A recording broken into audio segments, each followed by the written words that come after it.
주로 하고 있습니다. 앞서 제품 양상 워크숍 1, 2일차에서 기구 파트, CNC 파트, 그러니까 기구 관련이죠. 이제 그런 대한 발표가 있었고, 이번 시간에는 양산 업무 중에 전자 관련해서 얘기해 볼까 합니다.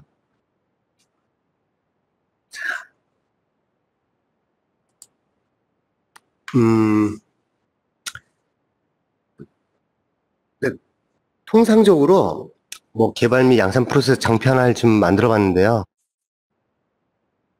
이건 기구, 전자 이런 구분 없이 대체적으로 이런 단계를 거쳐서 마지막 양산 프로덕션까지 가겠죠. 근데 실질적으로 지금 G캠프에서 가장 연관성 있는 요 SMT 있잖아요. 전자 관련해서 아마 SMT가 가장 G캠프에 연관성이 있고 또 전자 관련해서는 이제 차지한 비중이 커서 이번 시간에는 SMT에 관해서 전반적으로 좀 얘기를 해볼까 합니다. 이건 통상적으로 이런 단계를 거쳐서 MV까지 제작을 하고 제작된 이후에 이제 이런 절차를 거치겠죠.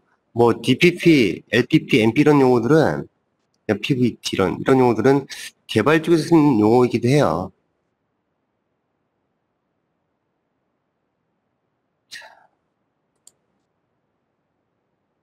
자, SMT로 넘어가 볼게요.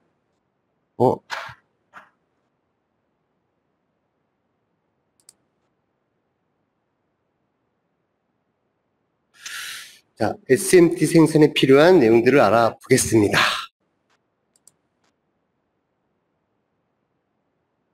슬라이드가 이게 그러네요. 자, 하나씩 넘길게요.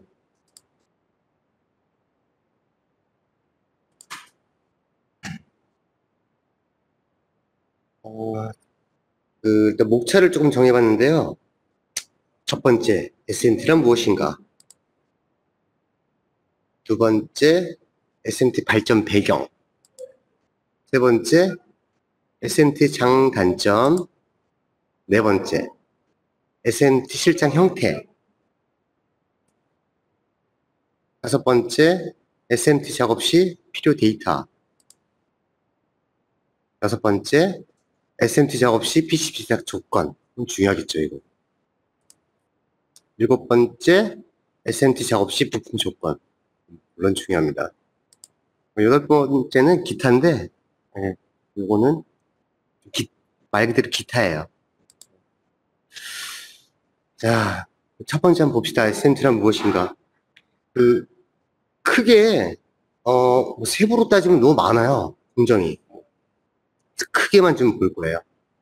지금 이 장비는, 오른쪽에 있는 이 장비는 지금 G캠프가 운영하는 미래소프트에서 만든 머큐리라는 SMT 장비예요. 여기서 보면 되게 이제 장난감처럼 조그맣게 보이지만, 실제는 3m가 넘습니다. 간략하게 한 4가지 공정으로 따져보자면, 인쇄 공정. 메탈 마스크를 이용해서 PCB에 액상납, 크림 페이스트를 바르는 공정이에요. PCB에 그렇게 이제 크림납을 발라서, 마운트 공정이 있겠죠. 부품을 기계가 집어서 자동으로 위에 인서트를 합니다. 그 다음에, 이제 열풍기죠. 리플로우. 열풍기에서 납을 이제 경화시키는 거죠. 그 다음은 이제 완성된 SMT 완성된 제작된 PCB가 나올 거예요. 물론 필드에서는 이 사이사이에 검사, 세척 엄청 많아요. 그리고 세부 공정은 여기서 다루기는 좀 애매하니까 크게는 이 4가지로 볼 수 있어요. 인쇄 공정, 마운터 장착 공정, 리플로 납땜 공정, 제품 완성.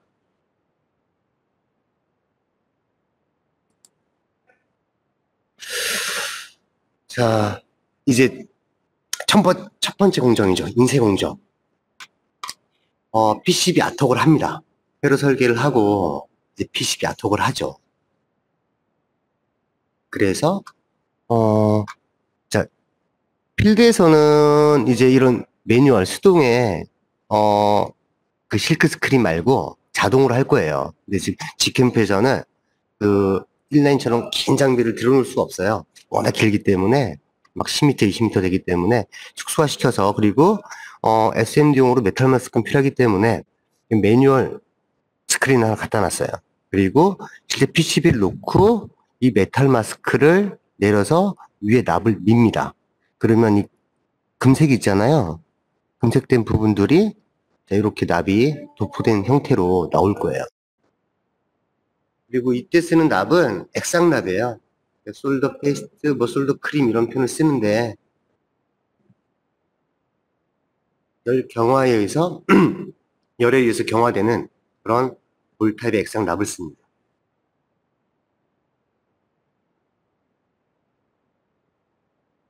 이건 G캠프가 지금 운용 중인 장비입니다. 자, 여기 이제 세부적으로 그다음에 이제 마운터 장착 공정이 있는데 앞에서 이제 그림을 다시 한번 보면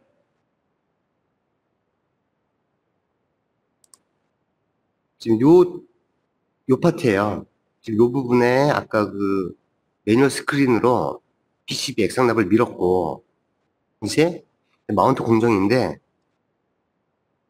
요 부분하고 요 부분이거든요.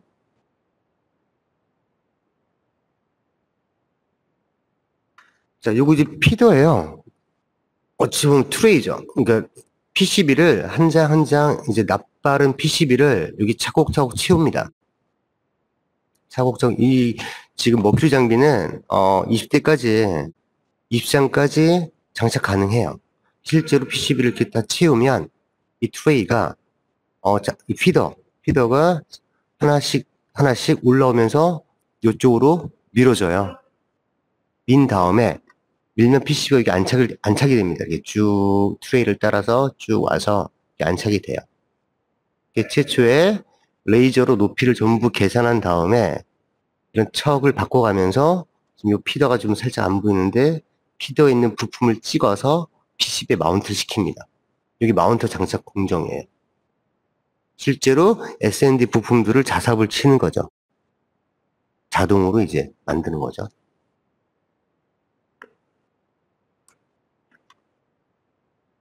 이제 20개까지는 자동으로 툭툭 올라옵니다.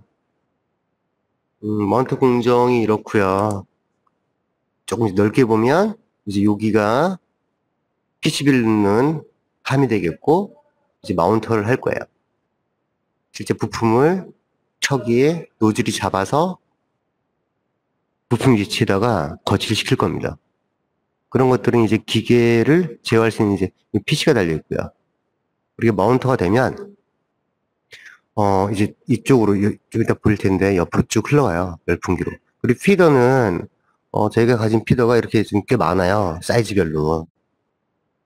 그리고 이 마운트 장비는 앞쪽에 20개까지 8mm짜리 20개까지 꼽을 수 있고요.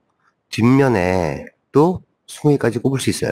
그리고 요 자세히 좀 보시면 여기 이제 여기 좀 안 보이네요. 앞장을 좀 다시 한번 볼게요. 자, 보면 실제 이 피더 장착 이외에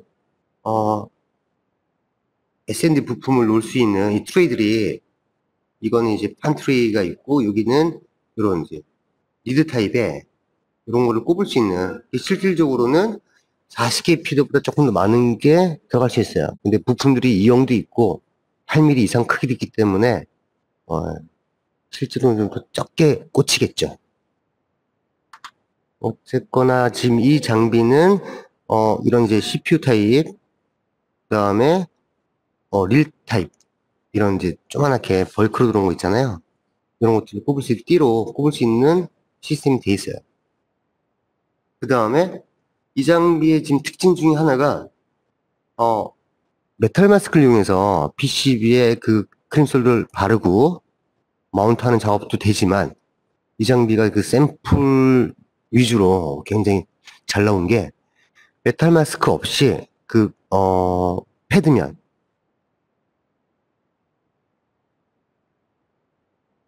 자, 요런 면에다가, 파인 피치는 안 되겠죠? 할 수 있는 피치가 좀 정해져 있어요. 뭐, 1005 사이즈, CPU 피치는 뭐 0.8 피치 좀 넘어가야 되지만, 그래도 메탈 마스크 없이,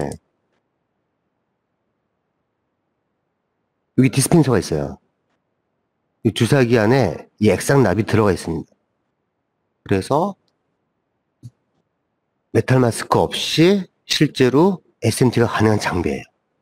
물론 그 양이 부품 수가 많으면 곤란하겠죠. 샘플 위주로 좀 만들기 때문에. 하지만 메탈 마스크 없이도 SMT가 가능한 장비 중에 하나예요. 물론 필드는 이런 거 쓰지 않습니다. 굉장히 고속으로 빠른 시간에 대량으로 찍어야 되기 때문에 이런 걸 달진 않죠. 하지만 G캠프에서 운영하는 장비는 메탈 마스크 없이도 작업이 가능하다. 하지만 그 작업의 그 부품 수라든지 부품의 그 피치 간격이라든지 이런 거 조금 상담을 통해서 해야 될 부분입니다. 자, 처음에 인쇄 공정, 그 다음에 마운트 장착 공정, 그 다음이, 자, 이제 그 PCB 위에 부품을 올려놨습니다. 이제 납을 경화시켜야겠죠? 액상납이니까 보통 200, 무연납 정도는 240도 정도? 이 정도에서 통과를 해요. 이 리플로 어찌 보면 열풍기거든요. 한 240도로 꽉 찼어요.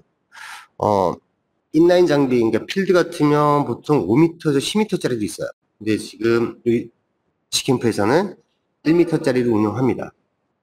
그래도 샘플 제작하는 데는 큰 무리가 없는 것 같아요. 현재까지 100종 이상의 PCB를 SMT 하면서 그렇게 문제가 된 부분은 없는 것 같아요.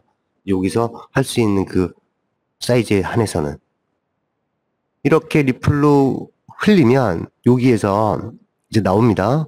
그러면 자동으로 다시 이렇게 PCB가 들어가요.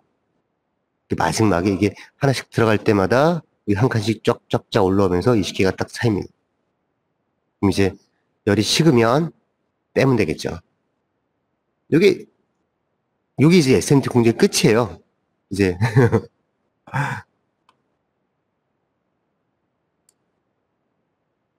그러면 이렇게 이제 제품 완성이 되겠죠. 간략히 보면 이게 끝이고 이제 이런 걸 원활하게 하기 위해서 작업들이 좀 더 남아 있어요. 이제 그게 더 중요한 포인트이기도 하죠. 자, 그러면 이제 조금 원안적으로 들어가고 목차에 보면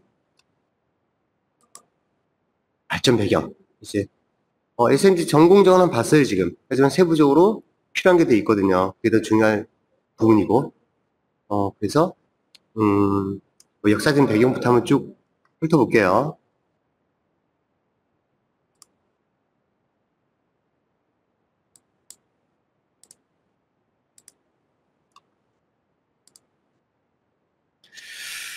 아, 1950년대, 40년도죠, 40년도. 벨 연구소의 쇼클리가 점적합 이제 치아를 만들었죠. 40년도에. 그리고 50년도에 다시 이제 현대에 적용이 가능한 접합형 BJT를 만들었죠. 그래서 그 전에는 딥타입 부품들을 물론 그때도 딥타입을 이제 자동으로 디핑을 하죠. 그러니까 딥타입의 부품을 자삽을 때렸어요.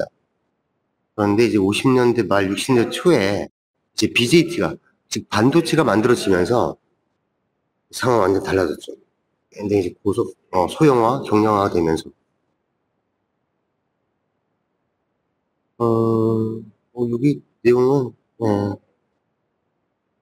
실제로는 이제 60년대 들어가면서 TI, 페어차일드, 그 다음에 이제 또 한 주자가 있죠. 모톨라. 그때 빅3였죠. 반도체. 그런 회사들이 BJT, FET를 쭉쭉 만들어내면서 이제 SMD 부품이 나오면서 SMD에 대한 그 SMT가 발전한 거죠. 그런 부품들을 잡을 수 있는 구조, 마운트 할 수 있는 구조, 에어로 할지 뭐로 할지 이제 그런 것들이 발전 촉발이 되었죠. 부품이 소형화된 거죠. 반도체 때문에. 한번 읽어볼게요. 1950년대 대부분의 전자제품이 자사 부품을 사용하여 생산이 이루어졌으며 50년대 말과 60년대 초에 이르러 극히 제한적인 부분에서 S&D 부품을 사용하게 됨으로써 S&D 역사가 시작되었으며 최초 S&D 부품으로서 개발된 하이브리드 IC, TR이에요. 다이오드 TR. 페로이드 소형화를 촉발시키는 계기가 되었다.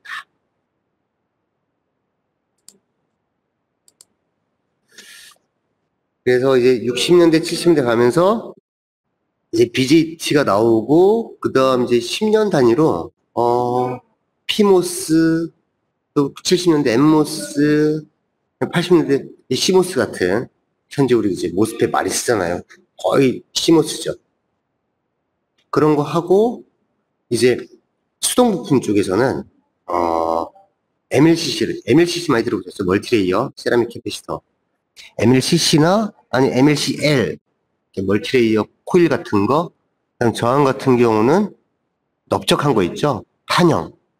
이런 것들이 쭉쭉 만들어지기 시작했죠. 아마 그 수동 패시브 소자로는 일본이 좀 강할 거예요. 모토로라, 다이오유덴, 한국도 강하고요. 삼성전기, TTK도 있지만. 그렇게 소형화, 그 다음에 이제 자삼용으로, SMD 자삼용으로 부품들이 만들어지면서 SMD 기계들이, 즉, 기계와 프로그램이 굉장히 발전이 이루게 되었죠.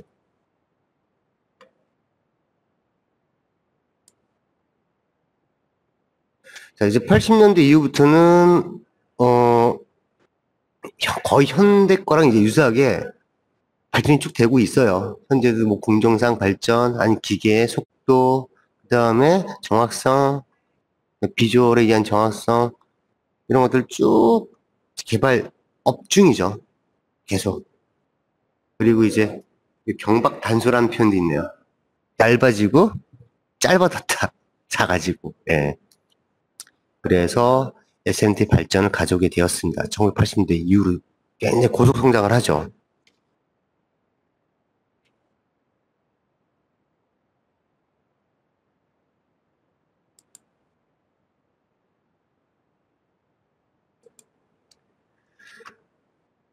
80년도에 이제 아마 그 반도체를 이끌었던 나라들이 미국과 일본쯤 되겠죠. 그리고 90년대 일본은 이제 굉장히 많은 반도체 제조사들도 있었고, 거기에 맞춰서 SMT 이런 이제 개발 역량과 제품들도 굉장히 많이 가지고 있었어요. 그리고 우리 이제 삼성, 국내 같은 경우는 삼성이나 하나, 이제 이런 데서 SMT 개발 관련 제품들이 좀 나오기 시작했죠. 지금 보면 1608이나 1mm, 1.6mm 곱하기 0.8mm 아니면 1005, 1.0mm 곱하기 0.5mm 이게 주를 지금 이루고 있고요. 그리고 모듈 단계에서는 이보다 적은 0.4mm, 0.2mm의 부품들이 지금 대세예요. 물론 0.040을 할 수 있는 SMT 기계는 조금 대부분 되지만 G캠프는 안 됩니다. 일단 G캠프는 105까지 돼요. 필드에서는 이것도 작업이 가능합니다. 물론 디버깅 자체는 되게 힘들어요. 040이라면 눈에 거의 보이지도 않아서. 그래서 모듈 형태나 뭐 카메라 모듈 아니면 광학 모듈, 특히 광학 쪽 이런데 이런 부품들 많이 써요. 그리고 RF 제품이나 뭐 LT 모뎀 같은 거 이런 거에 지금 040을 많이 현재하고 있습니다. 0603하고 040. 지금 040 같은 경우는 부품 나와 있는데 아마 SMT 기계가 빌드했을 거예요. 그래서 0603까지는 아마 필드에서 계속 자랄 거고 040은 아마 한정돼서 작업을 할 거예요. 거의 눈에 보이지도 않아요. 부품은 많이 있습니다.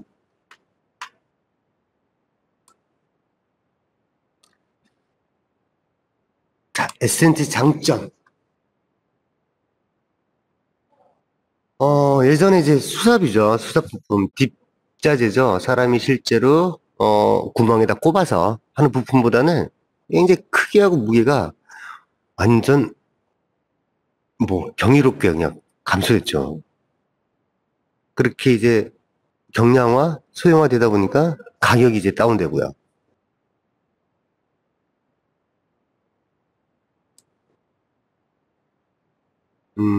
그 다음에 이제 소형화 되니까 경량화 되고 하니까 실제 부품을 마운트할 수 있는 그런 시간들이 되게 짧아졌어요. 물론 정밀도는 지금 계속 개선 중인 거고. 음, 그래서 실장 자동화를 통하여 공정 시간 단축이 이루어졌고, 그 다음에 공정 관리가 단순화됐죠. 자동으로 나오니까. 그 다음에 신뢰성 및 제품. 똑같은 걸 반복 작업하기 때문에 신뢰성에서는 굉장히 향상이 됐어요. 사람이 일일이 손으로 이제 납땜을 하거나 하는 경우보다는 신뢰성도 굉장히 향상이 됐습니다.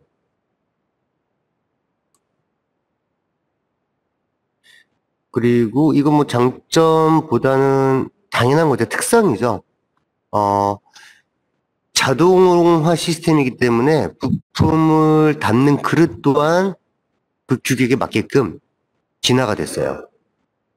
그래서 릴이나 테이프 형태로 공급이 이제 되어서 이제 부품의 관리가 되게 용이한 거죠. 뭐 한 릴에 저항 같은 경우 100이면 사이즈가 한 15cm 정도, 직경 15cm나 20cm에 보통 5,000개에서 10,000개가 말려요. 부품의 관리가, 자재 관리가 굉장히 용이해서, 자재 단가도 낮출 수 있고, 관리 비용이 주니까요. 이런 이제 장점이 있고요. 단점으로는,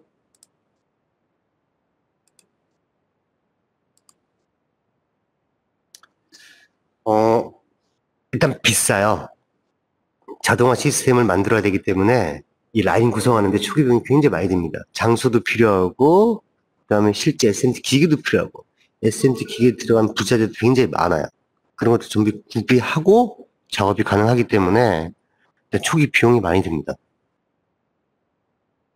누구나 할 수 있는 그런 장치는 아니에요.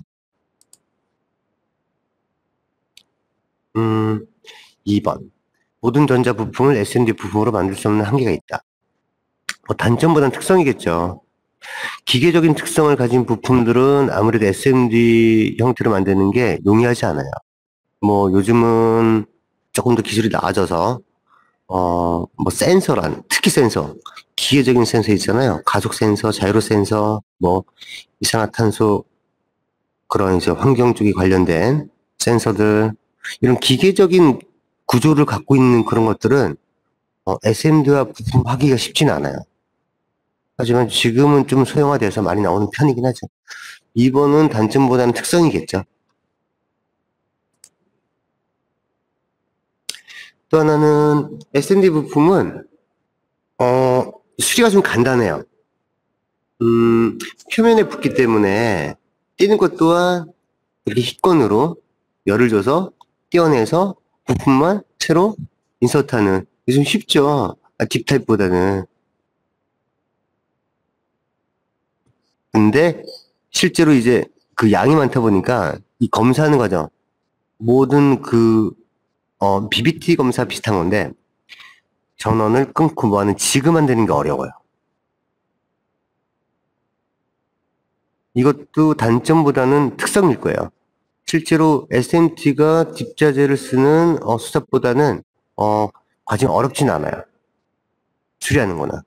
근데 그런 이제 지그 제작하고 그다음에 지그 제작에 의해서 이걸 검사하는 과정이 공정이 많이 필요한 거죠. 이 표현은 조금 그러네요. 제가 썼지만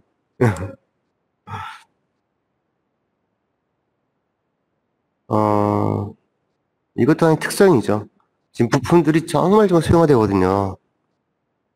그 다음에, 또 충격에도, 좀 강해야 돼요. 어쨌거나 에어로 지금 잡거든요, 부품을. 에어로 잡아서 PC 위에다가 지금 마운트 하는 건데, 크랙이 많이 가요, 생각보다. 이제 그런 부분에서는 아마 공정에서 좀 더 개선이 필요하지 않을까 싶습니다. 물론 좀 큰 부품들은 아무래도 충격과 크랙에 조금 더 용이한 면이 있어요. 자, 이제 SMD 실장 형태를 한번 봅시다.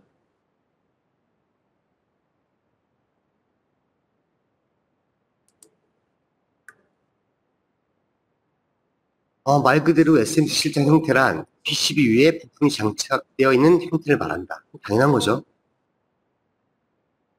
자, 종류. 전자부품의 종류. 리드가 있는 부품들 많이 보셨을 거예요. 구멍 뚫린 곳에 구멍 꽂아서 뒷면에 납땜합니다. 이런 것들도 수납도 되고 자동으로 자삽도 돼요. SMD 부품은 표면에만 납땜이 가능하도록 만든 거죠.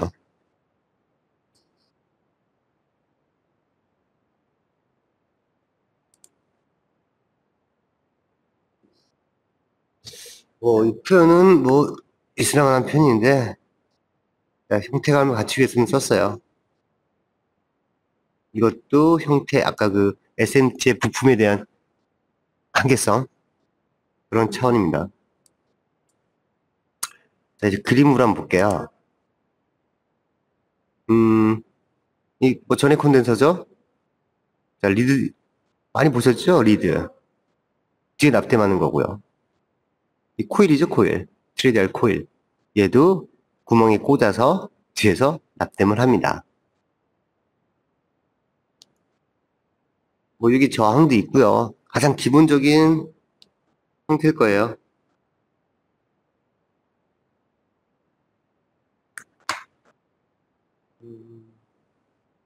자, 이건 이제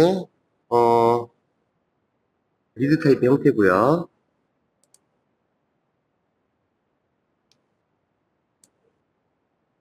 이 복합 형태죠. 리드 타입, 수삽, SMD 타입. SMD를 SMT로 위에다 딱 바는 거죠. 네. 이렇게 형태감이 있을 수 있고요.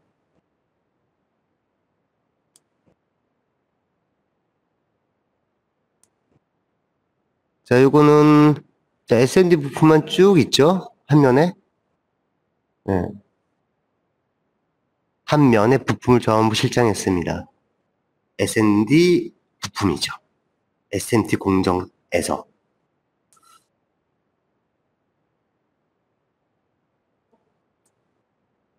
자, 요거는 SMD만 양면에 박아본 거예요.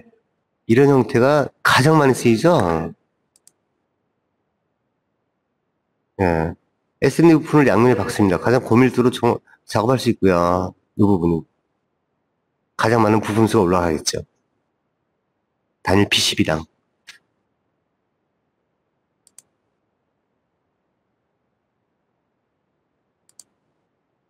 자, 이 형태는 앞뒤면에 SMD 부품도 있고 리드 타입의 뒷 부품도 있어요. 아마 이 형태가 지금 필드에서는 가장 많이 쓰는 형태겠죠. SMD 다 하고 그 다음에 뒷자재를 납땜하는 구조겠죠. 이 형태가 필드에서는 가장 많이 쓰이는 실장 형태일 겁니다.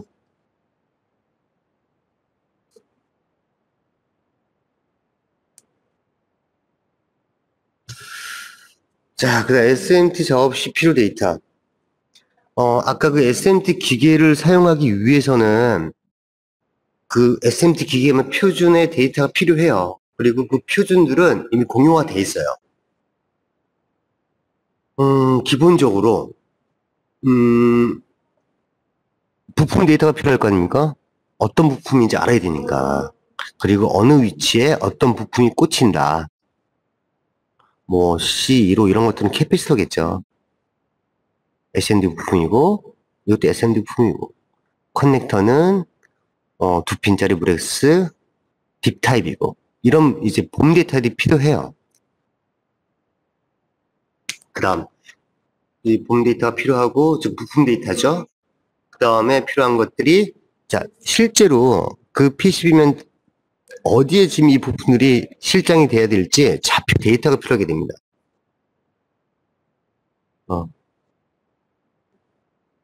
실제 좌표 데이터는 이런 식으로 XY 좌표로 표현되겠죠. 그 다음에 부품의 장착 각도가 필요하고요. 지금 90도 단위로 보통 우리 아트웍을 하는데, PCB 설계를 하는데, 필요에 따라서 15도 간격, 12도 간격 거의 가능합니다. 그렇게 장착 각도하고 좌표, XY 좌표가 이 봄 SM 작업에 필요 데이터예요. 두 개. 그 이제 세부적으로 조금 들어가서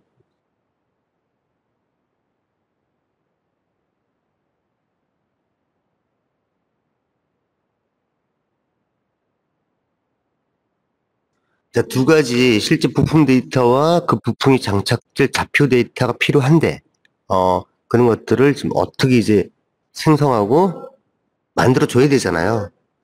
SMT 이제 작업자에게. 메탈 마스크도 만들어야 돼. 자, 요런 형태 봅시다.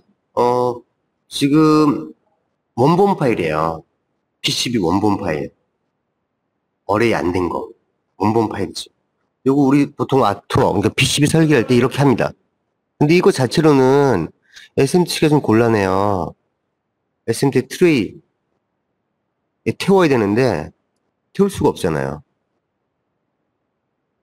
이런 거를 SMT 장비에 맞게끔 이제 어레이를 합니다. 어레이는 그 직접 설계자가 해도 되고, 대부분은 PCB 제작 업체에 요구를 합니다. 저는 이렇게 1 곱하기 2열 배열로 하고 가드를 이쪽에다 대주세요.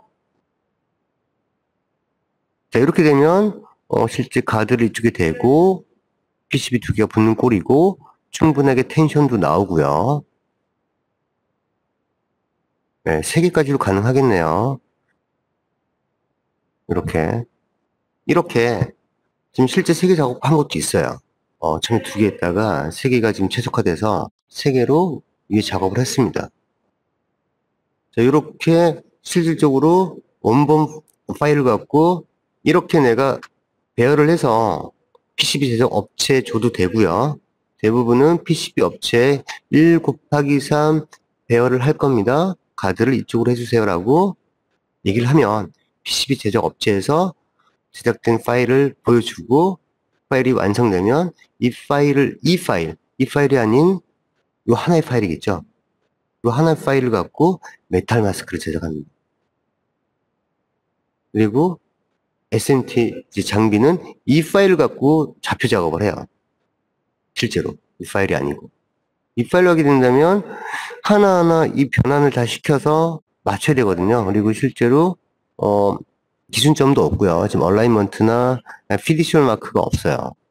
기준점이죠. 그래서 실제 작업을 한 다음에 이 원본 파일을 갖고 이런 파일로 변환하는 이 데이터를 받아야 됩니다. 그때 봄 데이터와 봄은 이제 똑같겠죠. 반복이니까. 봄 데이터와 그다음 좌표 데이터. 이렇게 어레이가 되면 수량도 또 나오겠죠.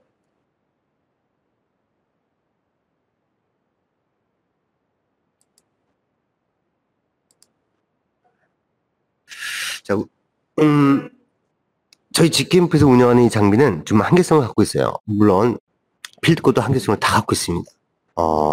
그런 이제 유사해요. 실제 인라인 장비나 저희가 운영하는 이 장비나 속도 면에서 아니면 소형화 이제 그 부분에 조금 차이 나지만 거의 유사합니다. 그래서 실제 직캠프가 MVP를 만들지만 양산에서 경험할 수 있는 그 이제 사전 SMT를 한번 해볼 수 있어요. 자, PCB 크기는 최소 50x 50입니다. 50mm 곱하기 50. 요건 저희 장비도 마찬가지고 필드 거도 마찬가지예요. 거의 대동소이에요. 인라인 장비, 뭐 20-30m짜리. 그리고 직캠프 거는 최대는 뭐 320에서 240짜리인데 실제로 작업을 좀 하다 보니까 그렇게 넓은 것들은 PCB가 많이 휘더라고요. 많이 휘어요. 그러니까 낭창거리죠. 부품이 튈 수도 있고 장착이 좀 이제 세워질 수도 있고 이제 그런 게 있어서 250에서 200 정도로 권장을 합니다. 그래서 50 곱하기 50에서 250 곱하기 20으로 PCB 사이즈를 만들기를 권장합니다. 산업용 설비는 최대 사이즈는 설비와 다름, 최소 사이즈는 같음. 자, 피듀셜 마크, 기준 마크죠. 이게 없으면 기준점을 못 잡아서 좌표를 따기가 어렵겠죠. 자, PCB 위에 있는 마크 인식에 의하여 PCB 위치 및 검사 위치를 자동으로 보정하게 하여 준다. 네. 어쨌거나 그 마크를 기준으로 다시 좌표를 또 재설정해요. 그 마크를 기준으로. 그래야 캐리 되죠. 각각 들어올 때마다 틀어질 수 있잖아요. 근데 이 피디셜 마크를 보면서 다시 좌표를 보정값을 주고 캐를 합니다. 스스로.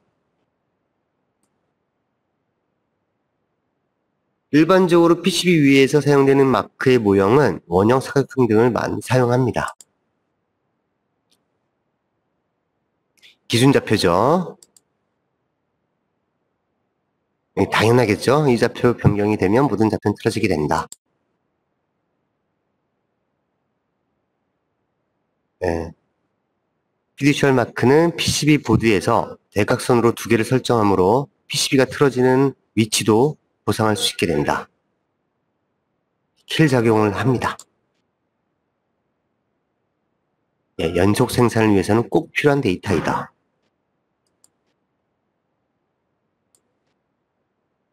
자, 이 피디셜 마크의 위치는 PCB마다 좀 다르긴 한데요.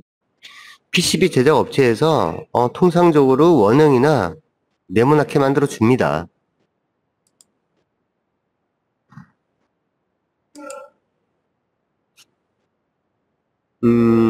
보통 가드에다가 피디셜 마크를 넣고요.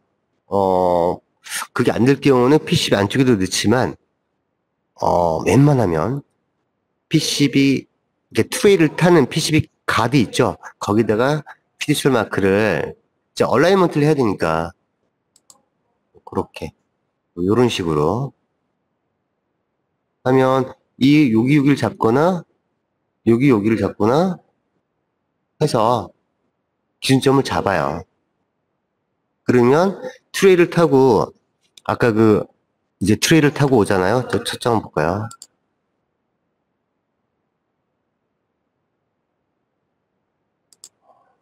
자, 트레이를 타고 쭉 오면, 여기 딱 고정점이 멈춰요. 멈추는데, 멈추더라도 살짝 미세하게 틀어질 수 있죠. 계속 틀어질 수 있죠. 하지만 이 레이저가 피티셜 마크를 먼저 인지합니다. 거기서부터 원래 피티셜 마크를 기준으로 좌표를 잡은 거를 재캐를 하죠. 보정값을 주고. 그러면 각각 동일하게 들어올 때 위치가 틀어져도 각각 동일하게 작업이 가능한 거죠.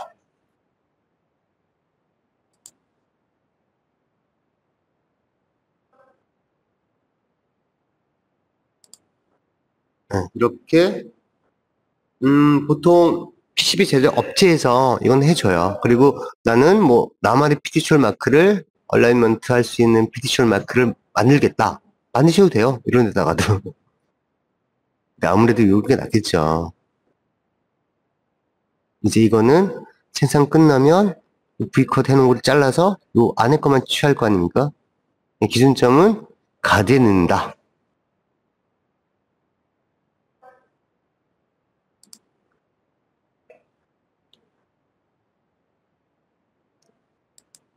자, 이제 PCB 작업 시 PCB 제작 조건에서 PCB 가이드 부착이 필요하죠.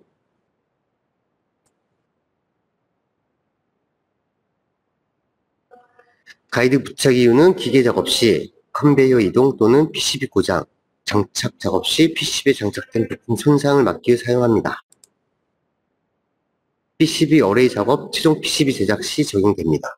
원본 파일보다는 이제 원본 파일 일단 개발해서 한번 동작 시켜보고 기계로 SMT를 쳐서 이제 기능 검사 하기 위해서 할 때 이렇게 가드를 붙여서 만듭니다.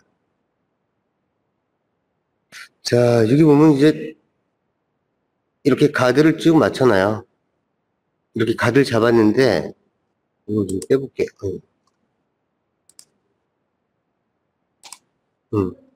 지금 여기 보면 가드가 이렇게 있잖아요. 가드가 있는데 실제로 이 부품이 이렇게 있습니다.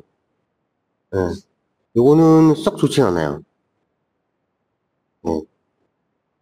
아무래도 이 부품의 위치를 좀 변경해야겠죠. 왜냐하면 이 가드하고 걸치잖아요. 뭐 이거는 현재까지는 뭐큰 무리 없는데 이 좋은 사례와 나쁜 사례 이제 한번 보도록 하죠.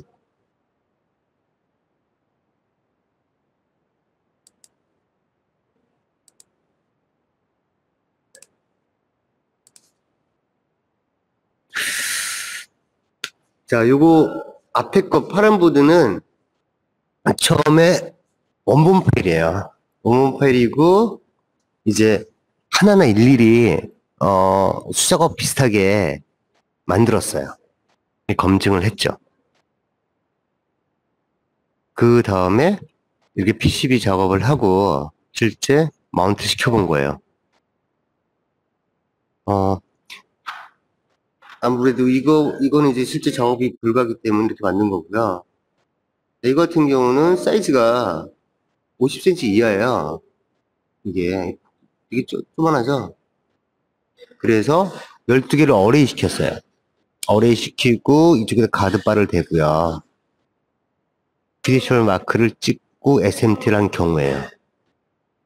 보통 이렇게 이런 원본 파일을 작업한 다음에 이런 식으로 어레이를 한 다음에 작업을 합니다. 그리고는 필요하면 이게 하나 더 넣는데 지금 PCB가 워낙 얇아서 이거 같은 경우는 한 열을 더 안 넣었어요. 한 열을 이렇게 되면 가운데가 푹 꺼질 수 있거든요. PCB가 얇을수록.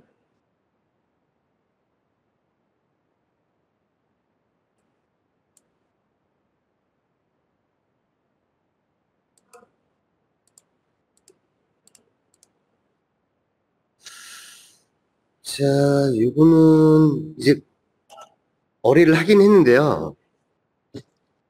딱 봐도 지금 좀 불안하지 않습니까?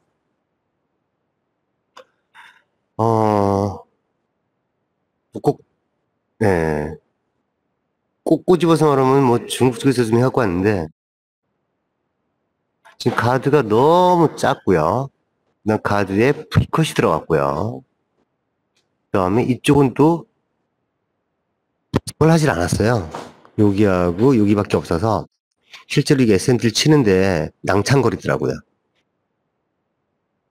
자, 이 부분도 마찬가지고 이거 컷할 때 이 부품 좀 불안하죠. 그래서 가드바를 좀 더 길게 된 다음에 이 부분을 살짝 따주는 테크닉도 필요해요. 이 부품을 못 옮기는 경우가 발생하면 이런 거는 좋지 않은 어뢰예요. 얘도 마찬가지. 얘는 가드바는 지금 많이 됐어요. 됐는데 보드를 워낙 이 사이즈가 좀 있거든요. 근데 보드를 굉장히 크게 했어요. 거의 저희 장비에 꽉 차게끔. 그랬더니 이 가운데 이 마운트를 하는데 흔들려요. 아래 위로 상하로 막 흔들리더라고요. 이렇게 되면 가운데가 낮아지고 뜨기 때문에 썩 안 좋죠. 이런 긴 자재들 같은 경우 납땜이 죄송합니다. 납땜 자체가 상대적으로 중간하고 가운데하고 잘 안 될 수도 있어요. 이런 거는 나쁜 선례이다. 우리 해보면 한 다음에 수정할 수도 있죠.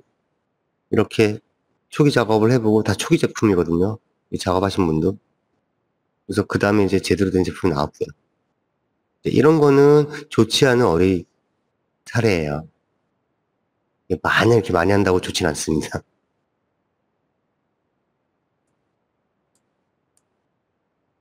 자, 이건 잘 된 경우인데요.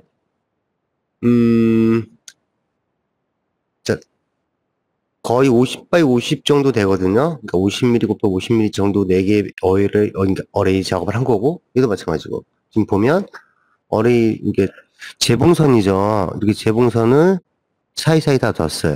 이렇게 잡아주고, 여기 잡아주고, 여기 잡아주고, 여기 잡아주고, 잡아줬죠. 이것도 마찬가지. 이쪽, 이쪽, 이쪽, 이쪽. 실제로 작업할 때 큰 무리가 없었어요. 이 부품 같은 경우가 좀 작긴 했거든요. 이렇게 어레이를 요구를 하거나 어레이가 좀 불안한 경우는 그 PCB 업체 요구를 해서 그 어레이된 파일을 줘요, 먼저. 그걸 먼저 보고, 아, 이쪽은 좀 불안하다. 이런 것도 마찬가지. 만약에 이 공간이 없다면 이 USB 턱이 PCB 위로 걸리겠죠. 그럼 요 뒤가 살짝 뜰 거예요. 그래서 이만큼 공간을 두고서 이 앞쪽이 공간 확보할 수 있도록 공간을 확보해 준 거죠. 그래서 PCB 어레이 하신 분들이 대부분 굉장히 수명자이들을 캠 이제 설계하시는 분이나 어레이 하시는 분들이 캠 쪽에. 근데 이제 그렇지 않은 경우는 실제 PCB 어레이 된 상태를 보고 요구를 좀 하셔야 돼요.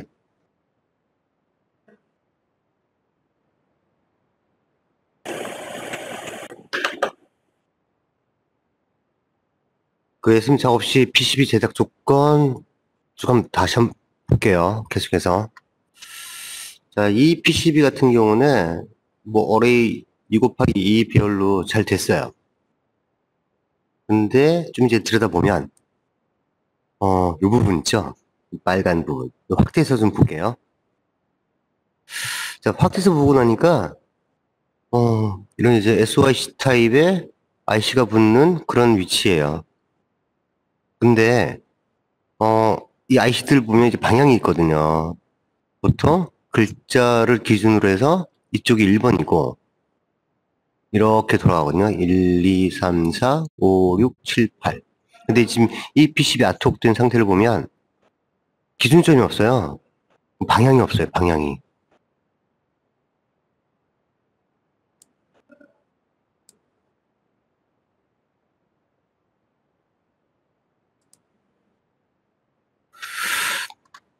극성이 표기가 안 됐어요. 이 부분. 이렇게 되면 실제 작업할 때 모르죠. 그 작업자는. 뭐 개발자야 금방 알겠지만 실제 SMT 작업자는 몰라요. 방향이 없으면. 그래서 PCB 상에 꼭 극성 있는 것들, 뭐 탄탈, 다이오드, 아니면 TRU, TR도 뭐 3핀짜리 모르겠지만 뭐 6핀, 8핀 이런 TR들도 있잖아요. 어레이된 것들.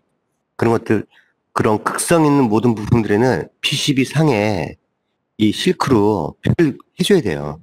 기준점을 잡아줘야 되죠. 그래서 이런 것 같은 경우는 이런 식으로, 자, 모든 부품의 기준점이 이렇게 있죠.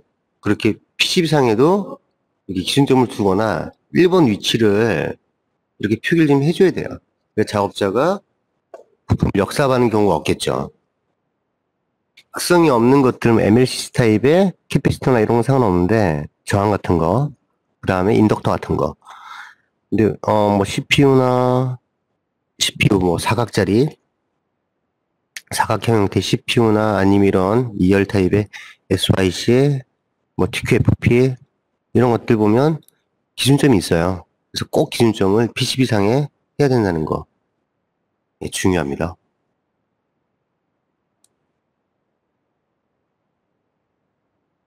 자, 이제 PCB까지 이제 됐어요. PCB까지 되고, 이제 PCB 생산업체에 맡겨갖고 이제 PCB가 나옵니다. 그 다음에 이제 그 PCB 위에 마운트 할 수 있는 부품을 같이 공급해야 SMT가 가능하잖아요. 그래서 그 SMT 사용 시, 작업 시 필요한 이제 부품들의 형태죠. 자, SMT 작업 시 부품 공급 조건. 릴 형태 부품이 좀 필요합니다. 피더라는 부품을 마운트 할 수 있게끔 하는 이 공급 장치가 있어요. 자, 이건 부품의 형태고요. 이게 릴 형태예요.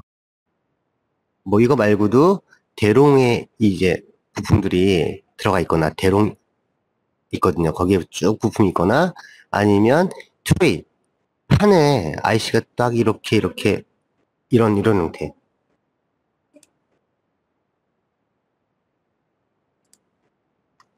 자, 이렇게 트레이의 부품들이 갇힌 이렇게 트레이 형태로 부품이 공급되거나 아니면 이제 필드 여기 이제 SMT 그러니까 직캠프 SMT 장비는 이렇게 돼 있지만 대롱을 뛸 수 있어요. 필드 것들이 대롱에서 하나씩 나옵니다. 그렇게 부품이 패키지가 돼야 돼요.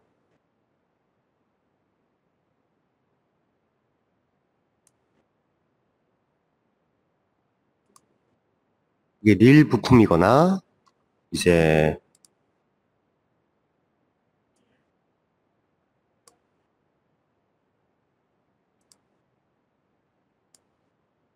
자, 이렇게 들어온 것도 있잖아요.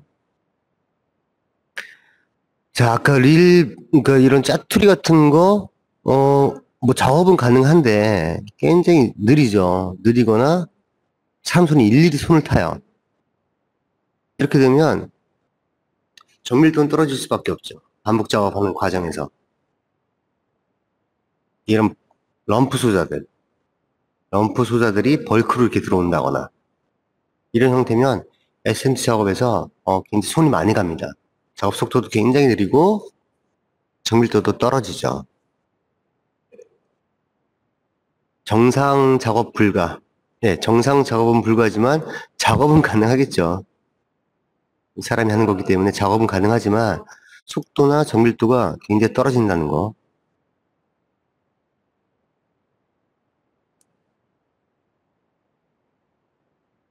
자, 드립 부품, 벌크 부품, 정상 작업 불가.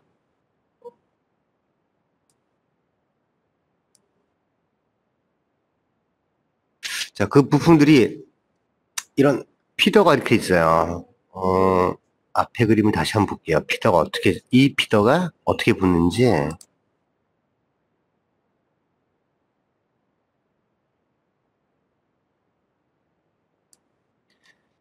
자, 이렇게 부품을 여기 말고요. 피더가 이렇게 꼽혀요. 이런 부품 공급 장치가 꼭 필요합니다. SM테이션.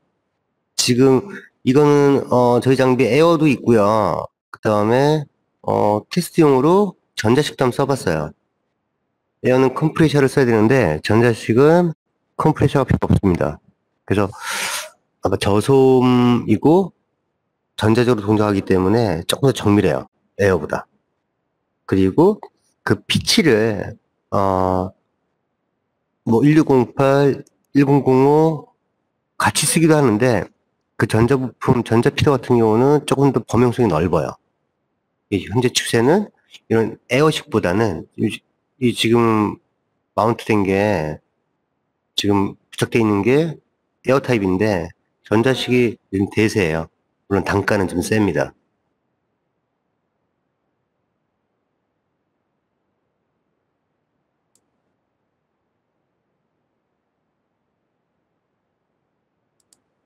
실제로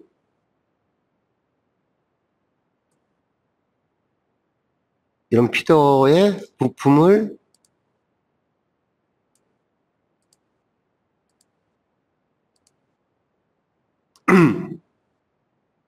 이렇게 겁니다. 이렇게 잡아서 비닐이 덮여 있어요, 여기에. 이게 비닐을 제낍니다. 그럼 여기가 부품이 나오는 곳이고요. 그 다음에 비닐을 이렇게 가져와서 이쪽으로 이걸 살짝 제껴서 비닐을 끄집어냅니다. 그러면 에어가 딸깍딸깍 하면서 여기 지금 기어가 있어요. 그래서 부품 하나씩 이 마운터의 노즐이 얘를 잡아서 PCB 위에다가 부품을 인서트하죠. 아주 SMT 장치 중에 이 액세서리는 굉장히 중요합니다. 이게 없으면 안 되겠죠. 이게 없으면 사람 손으로 올려야 됩니다.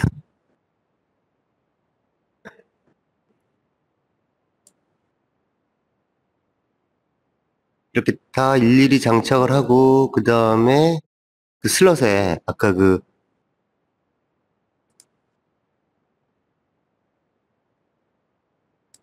여기 슬롯에 쭉쭉 꼽아요. 이 기준이 8mm짜리 20개고 여기 20개고 좀 넓은 거 16mm는 두 칸에 하나 끼겠죠. 이렇게 쭉쭉 껴주고 이 부품의 위치를 이 PC에서 좌표를 만들어줘요. 프로그래머 시키죠. 자동으로 먼저 그 데이터를 집어넣은 다음에 비주얼 장비로 이게 비주얼이거든요. 레이저로 전체 위치를 다 잡아봐요. 그럼 실제로 부품 위치들이 이렇게 보입니다. 하나하나.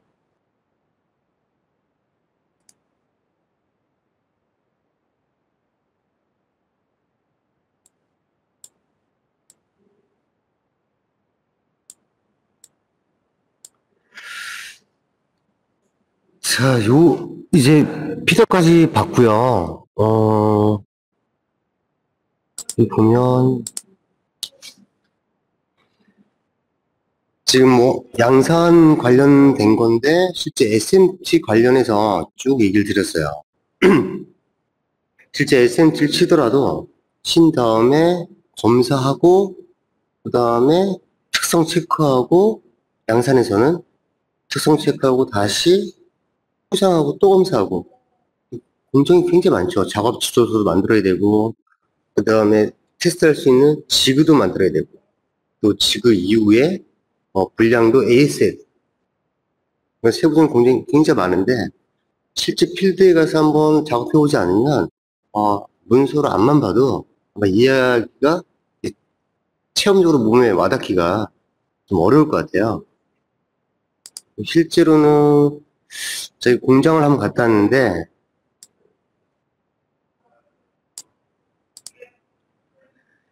지금 아까 처음에 우리 매뉴얼 스크린 한번 봤죠. 네, 이 매뉴얼 스크린. 지금 저희 같은 경우는 치킨 같은 경우는 그 장소가 그 인라인 뭐 10m, 20m 들어올 만큼 큰 공간이 아니기 때문에 이 작업을 수동으로 하고 있어요. 이렇게 메탈 마스크를 고정시켜서 위치 잡고 납을 밀죠. 이 공정을 실제 필드에서는, 산업용에서는 이 장비가 해요. 실제로 지금 여기 이 장비가 메탈 마스크의 납을 PCB 위에 메탈 마스크가 올라가고 납을 자동으로 밀어요. 민 다음에 차곡차곡 쌓아놨다가 눌러 들어갑니다. 즉 아까 마운트 장비 있죠. 그리고 필드 거는 마운트 할 수 있는 게 되게 많아요. 막 40라인, 40라인 이렇게 이런 마운트 장비가 연속으로 있어요. 여기는 뭐 105 부품, 뒤에는 뭐 더 큰 부품, 저기는 굉장히 IC 같은 이형 부품. 굉장히 고속이죠.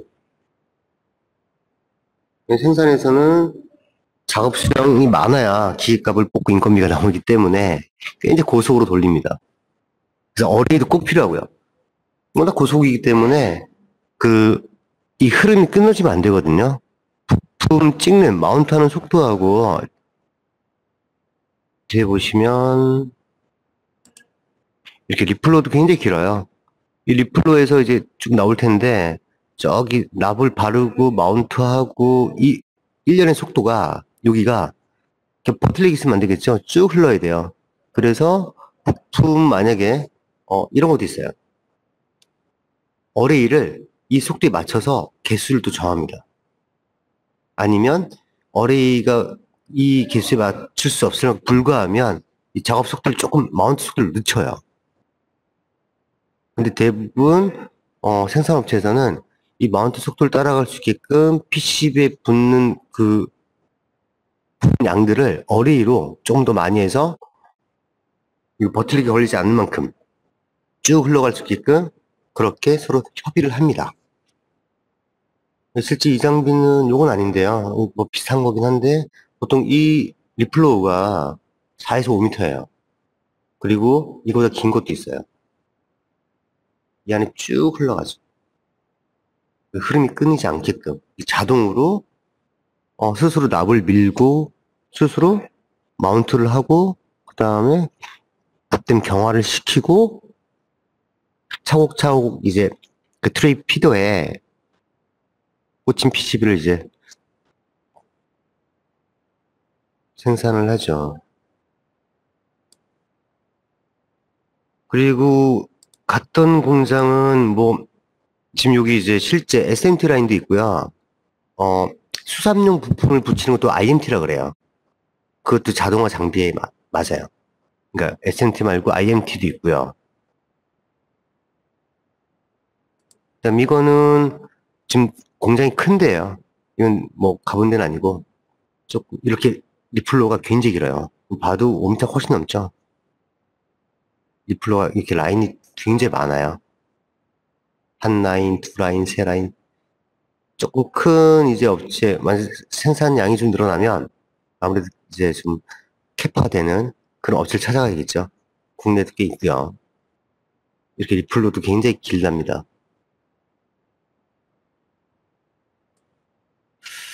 네, 이건 이제 기타 쪽인데, 음, 이 직캠프에서는 SMT도 하지만, SMT 이후에 이제 디버깅도 중요하잖아요. 그러니까 생산 라인에서 볼 수 있는 거를 직캠프에서도 경험을 할 수가 있어요. 어느 정도는. 왜냐하면 그 디버깅, 즉, 그 제품의 기능과 성능을 검증할 수 있는 계측 장비들을 다 보유하고 있어요. 다량으로. 뭐 쭉 한번 써봤는데, 뭐 이런 네트워크 장비도 있고요. 스펙트럼 있고, 네트워크 장비도 있고, 지금 요거 말고도 장비들이 쭉 있어요. RF 측정을 할 수 있는 네트워크 어널라이저도 있고요. 스펙트럼 어널라이저도 있고, 시그널 제너레이터도 있고, 기능과 성능을 검증하기 위한 펑션 제너레이터, 오실로스코프, 이동형 이제 핸드헬드 오실로스코프도 있고요. 그다음 탁상용 멀티미터도 있고 조금 정밀하죠. 그다음에 이제 포터블도 있고 LCR 미터도 있고요. 여기 오신 분들은 대체로 한 번씩은 써보시는 것 같아요. 계속 이제 개발을 하시고 샘플을 이제 제작하시고 하시는 분들은 DC 파워 서플라이, 그다음 인슐레이션, 테스터기, 시그널 소스, 히트건, 그다음에 이제 납땜할 수 있는 뭐 치공구들, BJ 장비도 리역할 수 있는 그런 시스템도 있고요. 플레이트, 디솔링 툴 이런 것들을 쭉 준비하고 있습니다. 그리고 이것뿐만 아니라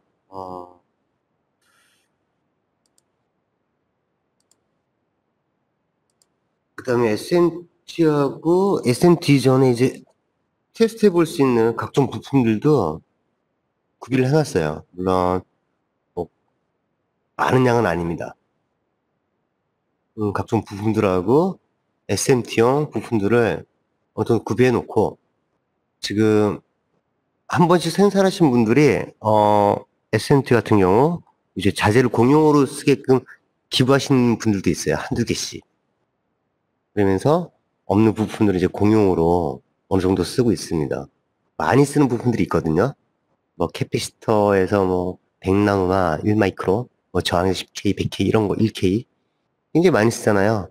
쓰시고 이제 한 일 정도 저항 같은 거 한 5천 원 하거든요. 이런 것들을 살짝 기부합니다. 그래서 없는 부품들, 급한 부품들은 시캠프에서 SMD용 부품을 그렇게 기부한 것들이 쭉 있어요. 같이 이제 쓰기도 하고.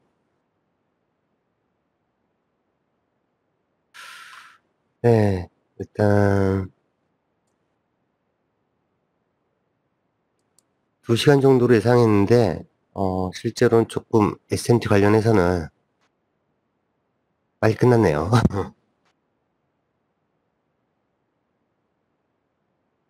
그리고 직캠프에서 잠깐만요.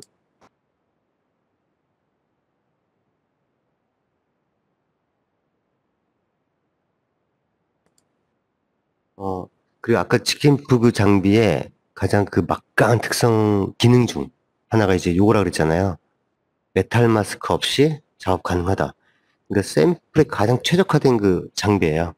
SMT 필드 거를 경험할 수도 있지만 실제로 부품 수 한 10개에서 뭐 한 50개 정도 사이에 그런 이제 PCB 제작, 그러니까 어레이를 안 해도 작업은 가능하죠. 대신 속도가 늦어서 물량이 많으니까 생산량이 많은 그런 존이 힘들지만 시간이 좀 있을 때는 그런 작업들이 가능해요. 그리고 실제로 같이 보면서 중간에 디버깅도 가능하고 그런 면에서는 직캠프에서 지금 사용 중인 이 장비가 샘플 제작에는 양산 바로 전 MVP 쪽 샘플 제작에는 아마 최적화된 장비지 않을까 싶습니다.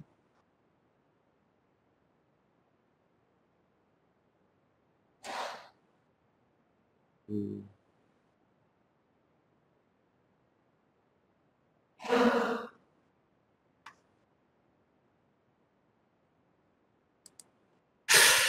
네, 일단 뭐 시간은 2시간 준비했는데 얘기를 하다 보니까 뭐 핵심적인 거 하다 보니까 좀 빨리 끝난 것 같아요. 혹시 여기까지 들으시면서 좀 궁금하시거나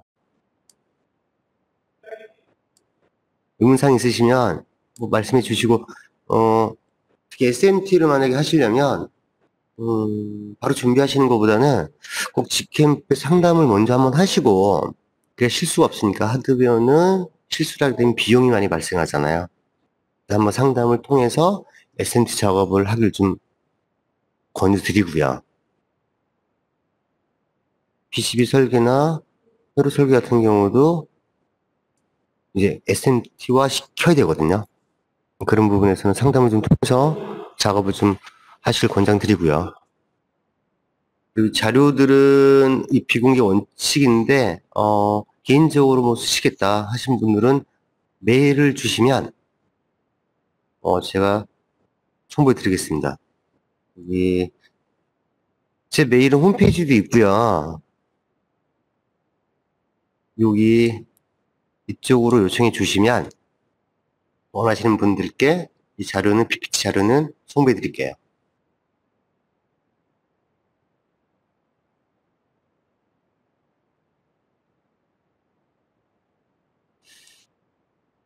자, 따로 질문사항 없으시면,